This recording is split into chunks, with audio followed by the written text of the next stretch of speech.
Hi hello नमस्कार मैत्रिणींनो, कसे आहात सर्वजण। तर आजचा आपला विषय आहे की किचनमध्ये भांडी आपण कुठली वापरायला पाहिजे, किंवा मेन विषय आहे की मातीची भांडी ही कशी वापरायची, आणल्यानंतर ते कसे स्वच्छ करायचे किंवा वापरल्याच्या नंतर त्याची स्वच्छता कशी करायची। बऱ्याच जणांचा प्रश्न असतो की मातीची भांडी ही फुटण्याची शक्यता असते किंवा ते घेऊन तर आपण येतो पण ते वापरायच्या आधी ते कसे स्वच्छ करावे लागतात हे बऱ्याच जणांना माहिती नसते। किंवा बऱ्याच जणांचा हाही प्रश्न असतो की मातीचे भांडे हे तडकतात। तर त्याच्याशी रिलेटेड मी आज तुम्हाला खूप सारे टिप्स देणार आहे की मातीचे भांडे आणल्यानंतर सुरुवातीला कसे स्वच्छ करायचे आणि त्याच्यानंतर आपण जे वापरून झाल्याच्या नंतर त्याची स्वच्छता कशी ठेवायची, कशाने मातीचे भांडे घासायचे किंवा त्यात वास येतो हा पण बऱ्याच जणांचा प्रश्न असतो। तर मातीच्या भांड्यांना वास येऊ नये म्हणून त्याच्यासाठी काय करायचं हे आज मी तुम्हाला सांगणार आहे। चला तर मग व्हिडिओला सुरुवात करूया। हाय, मी प्रिया, स्वागत करते तुमचं नवीन व्हिडिओमध्ये।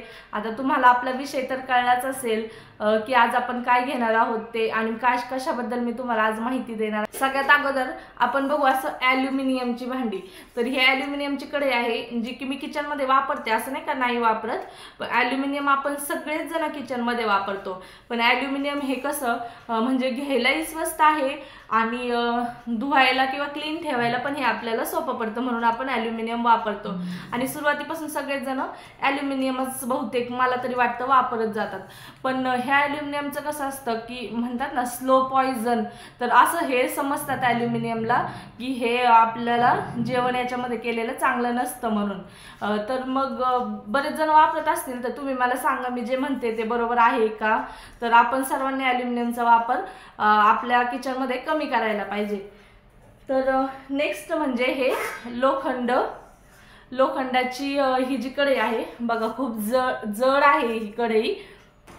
आता लोखंड घेण्यासाठी एवढं महाग तर नसतं पण ते वापरायला पण थोडंसं अवघड आहे। म्हणजे कसं की हे बघा, ही कढई नवीनच आहे, जवळून दाखवते, पण हे जे दिसतंय ना हे कसं लगेचच गंज लागल्यासारखं त्याला होतं। तर म्हणजे मी हे तुम्हाला दाखवण्यासाठी ठेवलंय। तर याचाही व्हिडिओ मी तुम्हाला एक सेपरेट बनवल की हे कसं काढायचं ते आणि गंज लागू नये म्हणून ते काय करायचं ते असं। पण लोखंड थोडंसं जरी असं होत असलं, हे प्रॉब्लेम असतील, पण हे जे आहेत ना तवा किंवा ही जी कढई आहे लोखंडी, हे आपल्याला वापरण्यासाठी चांगलं असतं। याच्यापासून आपल्याला लोह मिळतं आणि लोखंडी भांडे किचनमध्ये वापरायला पाहिजेत। कोण कोण वापरतं मला नक्की कमेंट करून। अगोदर जे दाखवले ते सगळे भांडे मी लोकल मार्केटमधूनच घेतलेले आहे।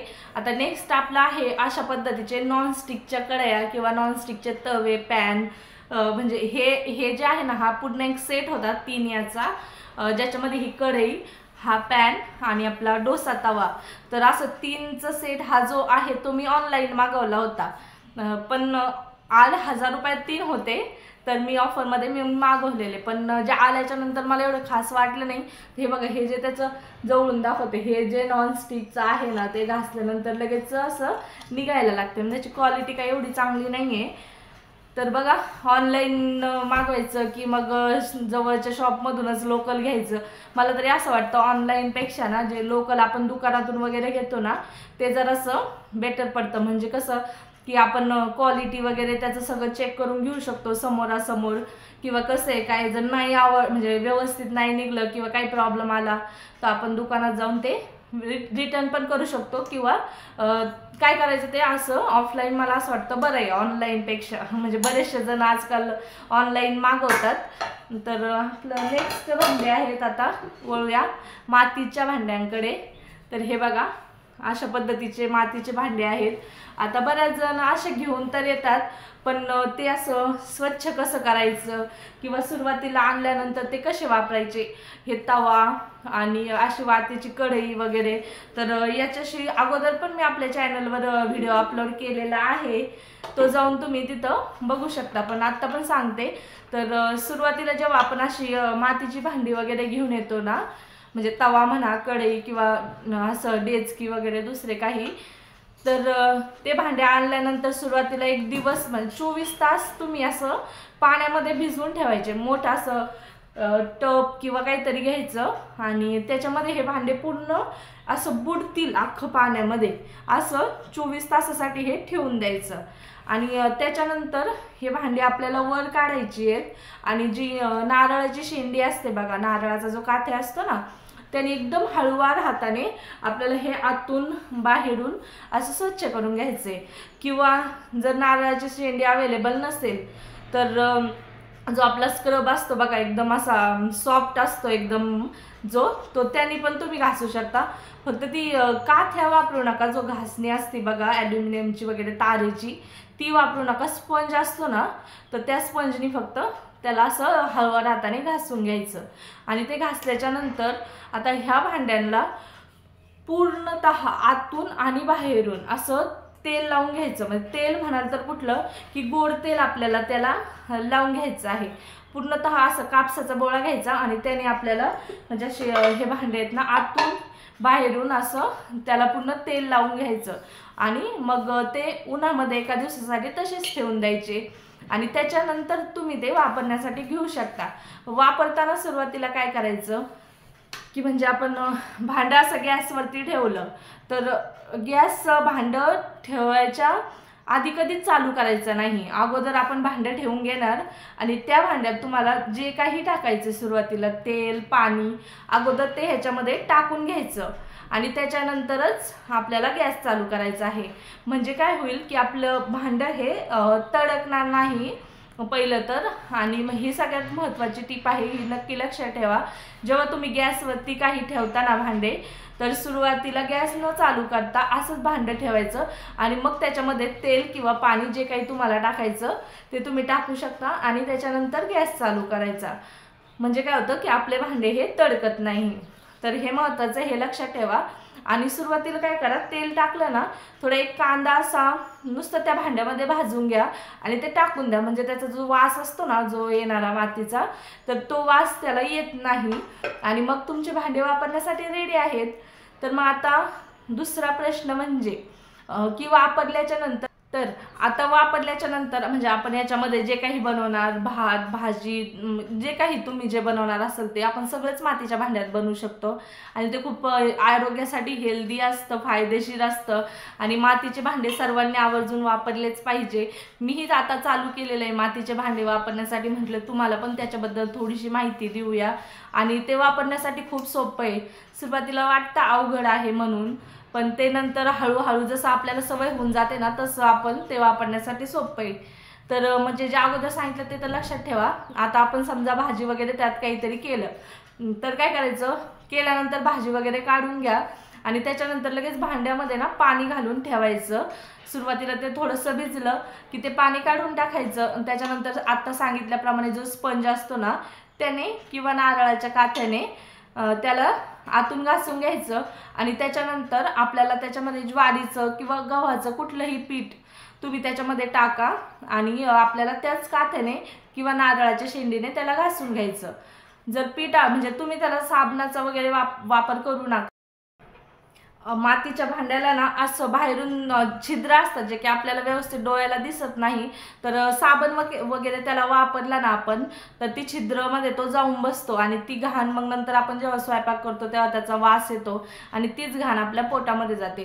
त्यामुळे शक्यतो मातीच्या भांड्याला साबण किंवा कुठलंही काही स्क्रब वगैरे लिक्विड जेल काही वापरायची गरज नाहीये। तुम्ही असं पिठाने साफ करू शकता।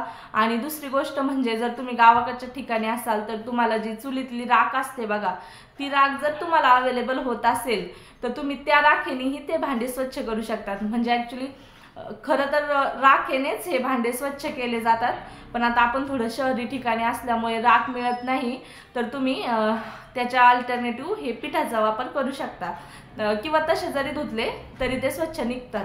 आणि आता दुसरा प्रश्न म्हणजे त्याचा वास येतो। तर त्याचा वास की नॉनव्हेज वगैरे काही बनवलं तर तेलाचा जास्त वापर जर झाला असेल भाजीत तर त्या भांड्यांचा तेलकट वास येतो।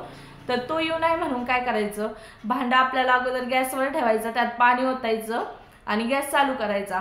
तर त्या पाण्यामध्ये आपल्याला अर्धा लिंबू पिळून टाकायचा, लिंबा त्याच्या सालीसकट, आणि त्याच्यामध्ये आपल्याला थोडासा खायचा सोडा टाकायचा 1 चमचा आणि त्या लिंबाने आपल्याला ते संपूर्ण भांडं हे धुवून घ्यायचं।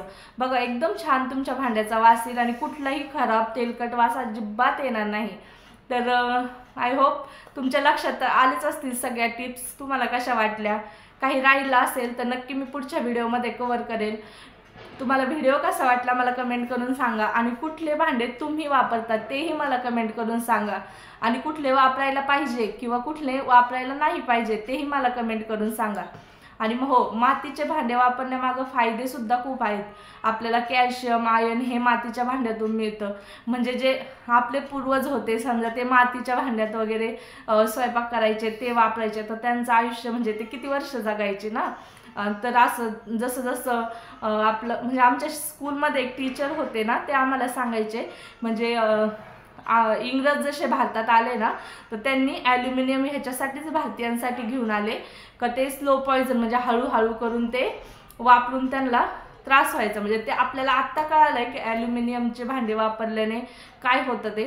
म्हणजे बहुतेक तर आपण कमी करायला पाहिजे वापर, म्हणजे पूर्णच वापर बंद असं तर शक्य नाही आहे, पण होईल तेवढा वापर आपण ॲल्युमिनियमचा कमी केला पाहिजे आणि लोखंडाचं मातीच्या भांड्यांचा वापर जास्त केला पाहिजे। आणि ऑनलाईन न घेता तुम्ही हे लोकल शॉपमधून घ्या, म्हणजे त्यांना सुद्धा मदत होते आणि ते काय करतात ते त्याच्याकडून आपल्याला थोडंसं म्हणजे आपल्या संस्कृतीला आपण प्रोत्साहन देणं पाहिजे। ऑनलाईन हे वगैरे खरेदी करणं म्हणजे मोठ्या मोठ्या शॉपला फायदा करून देणं म्हणजे मला तरी पटत नाही। म्हणजे मला असं वाटतं लोकलच आपण घ्यायला पाहिजे। म्हणजे ज्याचा त्याचा प्रश्न आहे पुढे जाऊन। आता तुम्हाला काय वाटतं मला कमेंट करून सांगा। माहिती कशी वाटली तेही कमेंट करून सांगा।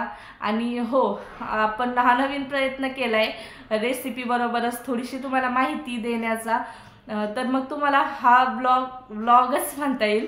तर ही माहितीचा व्हिडिओ कसा वाटला आणि तुम्हाला अजून कशाबद्दल किचन टिप्स बघायच्या आहेत मला नक्की कमेंट करून सांगा आणि नवनवीन काय रेसिपी बघायच्या आहेत तेही कमेंट करून सांगा। व्हिडिओ कसा वाटला सांगा, आवडला असेल तर लाईक शेअर आणि आपल्या चॅनलला एक सबस्क्राईब